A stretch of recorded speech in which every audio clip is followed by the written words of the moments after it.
लोकसभा चुनाव को लेकर बीजेपी मध्य प्रदेश में अब एक्टिव हो गई है। बीजेपी ने प्रदेश में इस बार 29 में से पूरी 29 सीटें जीतने का लक्ष्य तय किया है। इसे लेकर बीजेपी प्रदेश अध्यक्ष वीडी शर्मा का बयान भी सामने आया है। उन्होंने कहा कि हम सेमीफाइनल बहुत ही बेहतरीन तरीके से जीते हैं और फाइनल में भी मोदी सरकार के नारे के साथ ऐतिहासिक जीत दर्ज करेंगे। पिछली बार छिंदवाड़ा की एक सीट रह गई थी, इस बार वह भी नहीं छूटेगी। ये बड़ा बयान जो कि अब सियासी गलियारों में खूब खलबली मचा रहा है।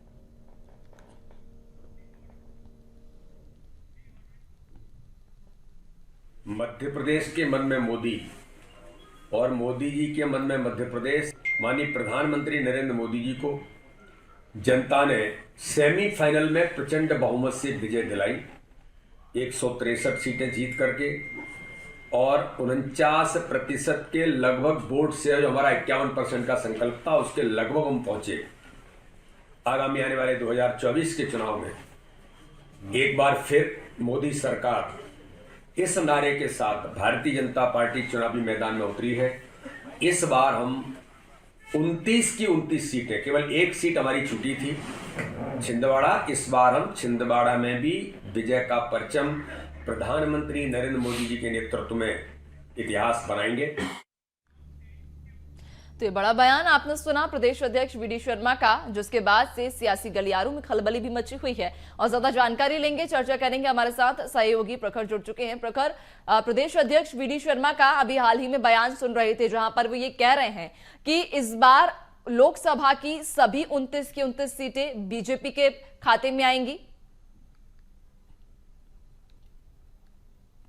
देखिए, बिल्कुल नंशी, अगर बात की जाए तो लोकसभा चुनाव की तैयारी में बीजेपी लगातार जुटी हुई है। अगर बात की जाए तो तमाम जो वरिष्ठ नेता हैं बीजेपी के, वो अब ग्राउंड तक पहुंचते हुए नजर आ रहे हैं। खासतौर पर अगर बात की जाए तो बीजेपी प्रदेश अध्यक्ष वीडी शर्मा लगातार अब अलग अलग जिलों के दौरों में हैं। कहीं ना कहीं अगर देखा जाए पन्ना कटनी में जब प्रदेश अध्यक्ष दौरे पर हैं तो लगातार हमें दिखाई दे रहा है कि अपने कार्यकर्ताओं को एक बार फिर से विधानसभा चुनाव के बाद एक बार फिर से एक्टिव करने की जो कवायद है वो प्रदेश अध्यक्ष की दिखाई दे रही है। और खास तौर पर अगर बात की जाए तो ना केवल विधानसभा 2023 का जिक्र करते हुए नजर आ रहे हैं वीडी शर्मा, बल्कि अगर बात की जाए तो लोकसभा 2019 का भी जिक्र करते हुए नजर आ रहे हैं। चाहे बात की जाए 49% के लगभग वोट शेयर विधानसभा में प्राप्त करने की, या फिर 29 में से 28 लोकसभा सीटें 2019 में जीतने की। तो लगातार अगर बात की जाए तो मध्य प्रदेश में कार्यकर्ताओं के बीच जो है लोकसभा चुनाव का माहौल बनाते हुए वीडी शर्मा दिखाई दे रहे हैं। और इसी लिहाज से अगर देखें तो तमाम पुरानी उपलब्धियों को गिनाते हुए नजर आ रहे हैं। साथ में अगर बात की जाए तो लक्ष्य जो है इस 2024 के लोकसभा चुनाव को लेकर, यानी कि 29 में से 29 सीटें क्लीन स्वीप का जो एक लक्ष्य लेकर बीजेपी इस बार निकली है 2024 के लोकसभा चुनाव के पहले,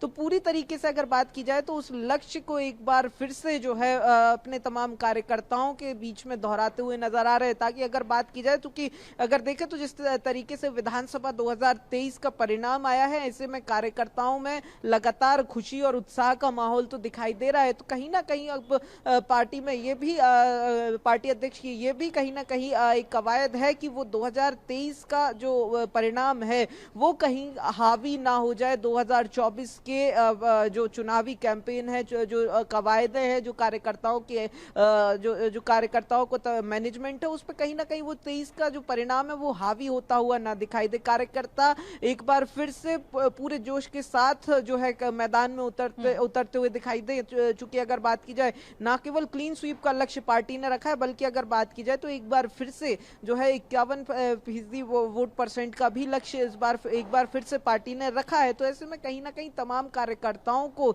एक बार फिर से एक्टिव करने की जो कवायद है वो वीडी शर्मा लगातार करते हुए नजर आ रहे हैं। चाहे फिर अगर हम बात करें छिंदवाड़ा का जिक्र करना हो, या फिर विपक्ष पर लगातार जो तीखे तंज हैं, तीखे वार हैं, वो भी हमें इन बयानों में जरूर सुनाई देते पड़ रहे हैं बीते दिनों में। अगर हम देखें चाहे परिवारवाद, कांग्रेस के परिवारवाद पर हो या फिर राहुल गांधी की यात्रा पर हो, तमाम उन विषयों पर जो है वीडी शर्मा लगातार जो है कार्यकर्ताओं को एक्टिव करते हुए नजर आ रहे हैं, उनके बीच रखते हुए नजर आ रहे हैं, जो कहीं ना कहीं 24 के लिए पार्टी गेम चेंजर मानती हुई नजर आ रही है। जिनमें एक अगर विषय की बात की जाए तो सबसे से प्रमुखता से राम मंदिर की प्राण प्रतिष्ठा का भी एक विषय है, जो वीडी शर्मा लगातार पन्ना के इस दौरे पर भी हमें लगातार सुनाई देता रहा है।